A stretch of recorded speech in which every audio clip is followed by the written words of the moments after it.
Hello and welcome to the Brother Slim. My name's Cam and we're covering Enormity crowdfunding updates. This is probably one of the last ones of the campaign too, which is pretty cool. So, update number 13, lucky number. New surprise suit, $900,000 stretch goal, unlocked, new stretch goals, Dead Spacer pledge info, and more. Spacers, the final countdown has begun. Only 24 hours remain until the Enormity campaign comes to an end. This is your last chance to secure your pledge, unlock epic rewards, and be part of this incredible adventure. Let's make these final hours unforgettable. Are you ready? Let's go. So day 15 surprise, new suit, the Knucklebuster. This thing looks freaking cool. I'm surprised we haven't seen more outlandish, crazy, zany suits in the campaign, but who knows, maybe they're hidden behind unlocks, because each single boss will have a suit relegated to it or connected to it, which will look zany and similar to the boss too. So this is clearly reminiscent of the conductor, the grin kind of head honcho, as you can see by all of the fingers, and he's a bit of a heckin' chonk, which is pretty cool. So, a Knucklebuster suit, miniature / standee, and oversized card. This suit is the heaviest and most deadly suit developed by the Spacers stranded on the Shepherd, so that's saying something. It was made with the sole purpose of killing Grin. It can kill other things just as well. This suit is alive, at least the part seeded from the alien infestation DNA. The NASF part, utilizing advanced laws of robotics, is what holds its instincts in check. Pretty wild and zany, that is for sure. All checks can fail from time to time. You're only human. Hope it won't fail during this mission. Interesting. So what goes wrong with this suit? So the Knucklebuster suit is an in-game suit you can bioengineer from the shavings of the conductor. This suit is one of the heaviest offensive suits, offering the best protection, physical strength, and resistance to the Grin's digitification. There we go. At the cost of mobility and limited visibility. However, it is detrimental to the wearer's psyche, so we've heard that before as well, which is interesting. Yeah, cool. So this one seems geared towards like melee combat and damage reduction, to just put it in layman's terms, which is awesome. I did actually have one of the ITU crew respond in the comments that melee builds are definitely viable, and that they've been playing them too, which is good to hear, because there have been a few of the spotlights that hinted at like enemies that you do not want to be close with, and the demo has that too, so it's good to hear that that is a viable option. Okay, so this is just the usual thing. Suits make up half of your builds and affect your character stats and such, which is cool. But yeah, very cool, very zany, very ITU, big fan. Okay, and then some more concept art of it. So, fingers, yay. Chunky across the board. I do kind of like the gut on this one and the finger shoulder pads, but I do think this one that they're going with is my favorite. The shoulder pads and gut are awesome though. Important armory news, we hear you. You asked for it, and here it is. Additional suit cards have officially been added to the NASF Reinforcement Armory Pack add-on. We've heard your requests loud and clear, and now the NASF Reinforcement Armory delivers even more value with a total of 15 suit cards included. 8 cards from the core box, plus 7 additional cards unlocked through stretch goals during the campaign. These suits are added to layers of depth, so basically more tools to customize the game and have more different fun builds and such, if that's your jam. Curious on the wording of Rehear. This is cool, but I feel like there's been a lot more people active in the comments being like, please remove this add-on from the gameplay all-in pledge. So I feel like people might get a little pissed off at that. I did see someone commenting that like, hey, like, yeah, it's not needed, but it is extra gameplay to unlock that you wouldn't be able to use otherwise with various builds and such. So, yep, that's fine by me, but I get people not being thrilled on its inclusion too. Okay, new stretch goal unlocked. $900,000. Second chance messages from Home Adventure Chain. Who were you before you enlisted in the faithful mission to the Shepherd? What happened to you back home? Were you driven to come, or were you running away from your problems? Or maybe you knew much more about this return and the ship's original flight to begin with. Cool. So we talked about these before too, kind of comparison to ATO, like adventure hubs. These I think are the same, but are directly related to like your character's past and their specialties and such, which is pretty cool. I mean, like you. More messages from home. Yeah, new type of adventure meant to give players new character options while enriching their backstory and the game's intrigue. Yep, I like that. Any additional story content that ITU can throw in, I'm here for it. Their writing is phenomenal. Race toward the finish line. With just 24 hours to go, we're pulling out all the stops. To keep the excitement high and to turn up the heat, we've added brand new stretch goals to aim for. At 1.1 million, the highly requested Torched will join the game. So hopefully this one will be likely for us to reach, which would be awesome, especially since they do seem to fit the motif and biome slash whatever you want to call it of the Mothman quite well. So it'd be great to have the Mothman having some minions, shall we say. The sculpt does look freaking awesome too. Flaming ghost dudes and such are not that original in my mind, but being a flaming astronaut, it changes it. It's cool. It is very cool. At 1.2 million, the mysterious Shadow Men await. So these guys, a little bit more generic. Kind of reminds me of like Space Nietzsche from ATO. But the idea of them being like kind of a hybrid minion of the Slender and Mothman is a cool idea. So it'd be great if we can get them, because obviously more options for intruders for the game, the more diverse gameplay we're going to have, which would be sweet. Okay, at 1.3 million, The Fly will make its long-awaited debut.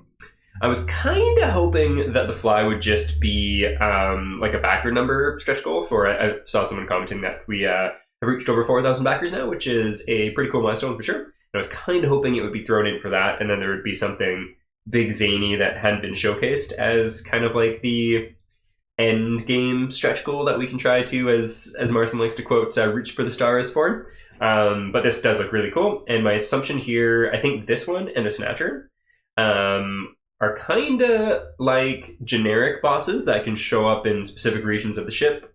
They might have like their areas that they kind of haunt, for lack of better words, and then that they can then kind of feature in any campaign and can obviously be used for custom campaigns too. So just some more kind of variables to keep things fresh and interesting.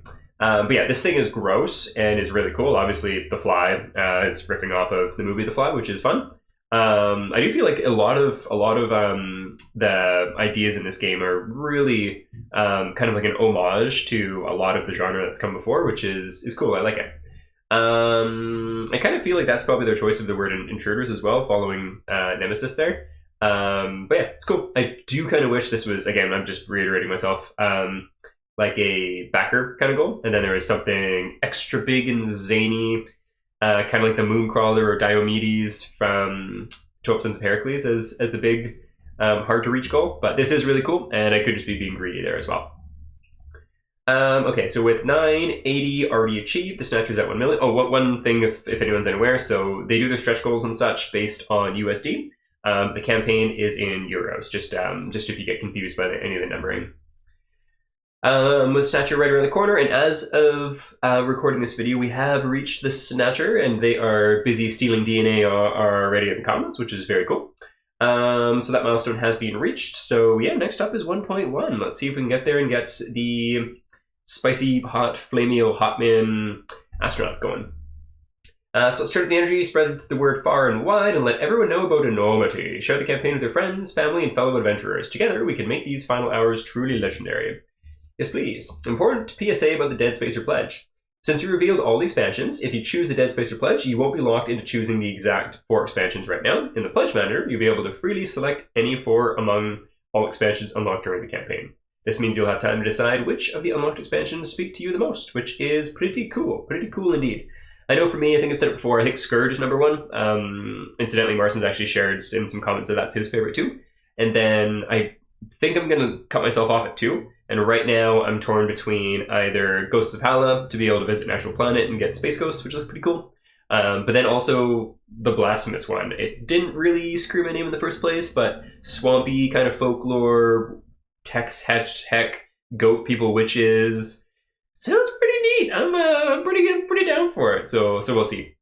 The Gore Planet one, which is a new one, looks pretty cool too. But one of the intruders already looks like really similar to the ones that we already have. The gameplay sounds similar too for that. The planet and the story behind it sounds really, really neat. But the intruders just don't really speak to me, and that's obviously a big part of the game. So I think probably that the Ghost one would be a little bit more unique. But yeah, snowy planets with giant, meaty, dead bodies that make you hungry for them. Like, that story does sound really cool. Okay, so those big miniatures. To wrap things up, we've got something really cool to show you. Here are some brand new miniatures we printed right in our office. As you mentioned in Sunday's update, keep in mind that these are prototype printed using our bean-based resin. I don't know why, but the alliteration of bean-based for the resin, I really enjoy. These are low-resolution prototypes meant specifically for testing and prototyping purposes. They're not the final versions, but we couldn't resist sharing a sneak peek with you. Enjoy. yeah, that's really cool. So just some examples of it being a prototype. In the final production plastic, some of these finger crowns will probably not be as skinny and such, just because the amount of detail and molds and such is a little bit different between 3D prints. But it is a really good idea about kind of the size of this thing, because I assume it's to scale. And all of the gross, horribly finger-related details on it. So like finger crown, finger kind of carapace coming up, all of the giant hand motif with the mouths, and then yeah. Whosever idea the grid is, monstrous for sure. Yeah.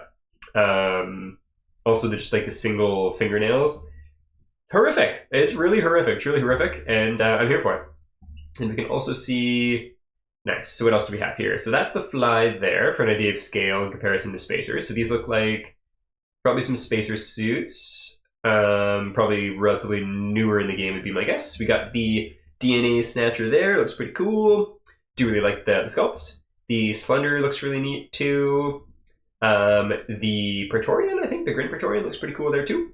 As does the Templar, which is from the Empires of the Thousand Sun expansion or something like that. The art doesn't really grasp me, and I do think the side-cocked hand cannon is a little goofy. But that looks like a pretty sick sculpt in a 3D physical form. And then Mothman in the back there too. There's something else right behind there that we can't make out. Can we see it from any other angle? I do not believe so. That looks like some Aeon Trespass art in the background there, just judging by that flippy floppy and ragged loincloth thing. And there's some Kingdoms Forlorn stuff there too. That's old prototype stuff. The updated versions look so freaking stunning.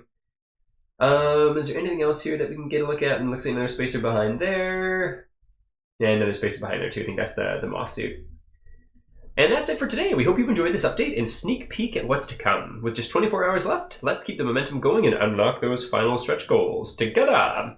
As always, thank you for your incredible support and enthusiasm. You're the heart of this campaign, and we can't wait to see how we finish this journey together. Let's make these final hours legendary. See you in the comments. P.S. Meet our team! At the very heart of ITU is an amazing group of talented, passionate individuals who have poured their creativity and energy into every project. We are... I don't know who this guy is. I don't know if he's the guy on the very bottom of the campaign page, one of the two kind of founders that's left, I believe. Maybe though. I do freaking love this photo of Marcin. Looks like a freaking champ. That's a KF Core Gamebox base pledge, by the way. Very cool, very cool. Also, I would love to see a picture of all the miniatures and stuff in the shelf. It'd be cool to see what's present there. Then we got some of the team office space. I think they moved into this office within the last year or so. Looks like a pretty cool spot. Maybe some standing desks there too. Me love standing desks. There's a rough idea of the size of the Enormity demo box, by the way. That looks like it might be a Calyx. Maybe. I don't know. I don't know one myself. More office photos. Looks pretty fun. Cool spot. Yep, people working. Love getting photos taken while working. Good stuff. Low key. I love this photo. I feel like it's just such a dichotomy of office workers. The person who's like, what's up? And the person who's like, why are you taking a photo of me? I really enjoy that. What else can we make out here? So it looks like on this table here are Diomedes' thrones, I believe, which is pretty cool. I can't tell, but if this round thing with the succulent growing out of it is a Sisyphus burden ball, that would be really neat. I don't think it is though. Yeah, so Diomedes, resin minis. This is interesting. What's on the wall there? It looks like it's the stuff that was for sale on the store, and my assumption is this is people packing all the stuff, and these are guides just to make sure the right things end up in the packages. For the last store release, or maybe the most recent one, or maybe both. Looks like the last one, actually. More people working. Work on your posture, bro. I should do the same myself. Yeah, office looks awesome. Looks like a great spot. Oh, and let's get that snatcher. We're already there. Cool. Yep, I agree with that comment for sure. Sculpted bases look great. Yeah, and so we'll see what comes next. And one note on the stretch goals. So I think in every single campaign, except maybe their very first Aeon Trespass one, there's stretch goals that aren't reached, and like weren't unlocked post-campaign or anything like that too. We've seen some come back in various forms in their online store, but not like full game content. So it's a tricky thing, because I do think in a lot of ways ITU is one of those companies that runs like old school Kickstarters where they're coming here with a dream and it's laid out really well, but by no means is what they're showing finalized. And the developmental process of like watching them come together with stuff is really cool. Like great example is looking at the Kingdoms Forlorn finalized assets versus what was in the crowdfunding campaign. I think I mentioned that before. And then also all the stuff that they don't show during the campaign. So like we've seen some art and assets of the various boss suits. I'm sure there's a bunch of suits that we haven't seen. Some like sculpts that we haven't seen too and such as well. And then there's so many hidden things that they hold back and then we'll kind of piecemeal reveal through development too. So there's so much content in these games, it's wild. And yeah, on that note, that'll be it for today, but thanks for tuning in and we'll catch you next time. Bye!